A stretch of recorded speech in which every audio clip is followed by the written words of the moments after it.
pronos. Non, pas les pronos. Tu vois, tout à l'heure, j'ai dit les cotes et maintenant, je dis les pronos. C'est l'inverse. Les cotes de la semaine 16 avec notre partenaire Unibet. C'est toi qui vas commencer, Grégory. Grégory, tu as pris. Les Dolphins. Bravo. Tu le savais ou tu l'as lu? Je me rappelle de ce que j'ai dit tout à l'heure, quand même. Vas-y, dis-nous. Donc les Dolphins à 1,82 parce qu'on l'a dit, Miami, Cincinnati, ça peut très bien aller dans un sens comme dans l'autre, mais en effet, Miami, je pense, a une force de frappe offensive un peu plus importante que celle des Bengals, et j'ai un peu peur en effet que du côté de Cincinnati, ce jeu au sol soit jamais en mesure d'être installé correctement et que Miami, à l'usure, arrive à s'imposer dans le sillage de ce qu'il montre ces dernières semaines. Je vais prendre les Saints à 1,60 qui jouent les Titans, déjà parce qu'ils sont favoris du match, mais que la cote est assez intéressante à 1,60 pour les Saints favoris, qu'ont encore à jouer pour s'assurer, pourquoi pas mieux qu'une 3e place actuelle.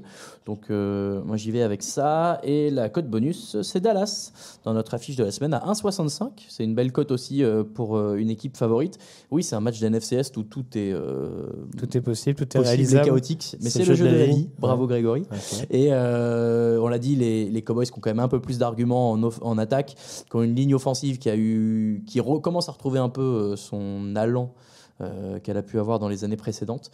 Donc voilà, Dallas 1,65, c'est une belle cote aussi. Alors ça fait un petit combiné, mais c'est un combiné pas trop mal quand même, puisque pour 10 € misés sur Saints, Dolphins et Cowboys, vous avez 48,05 € de gain potentiel. Le YOLO, le fameux. On rajoute 3 cotes. On rajoute les Buccaneers à 2,20, puisque face aux Texans, on l'a dit, il y a moyen d'avoir beaucoup de points inscrits et les Texans sont capables, on l'a vu cette année aussi, d'avoir des trous d'air. Donc 2,20, c'est à Tampa Bay en plus.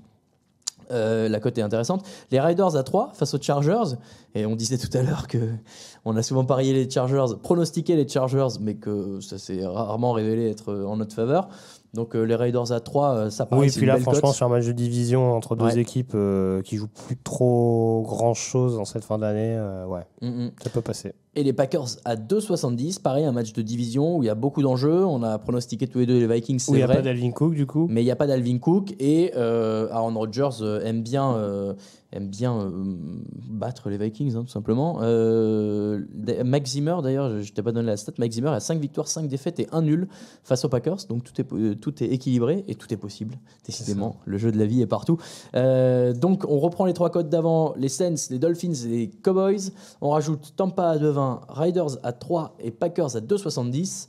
Et là, ça vous fait un YOLO assez sympa, puisque pour 10 € misés, vous pouvez avoir 940,84 € de gain potentiel. Ça, avec 6 matchs et les 3 matchs précédents qu'on a pronostiqués sans risque, ça fait quand même un bon gain. Ouais. Faites peut-être un premier combiné avec les 3 d'avant, si vous voulez. On est moins sûr de notre coup pour le YOLO. Donc, c'est un YOLO, hein. You only live once.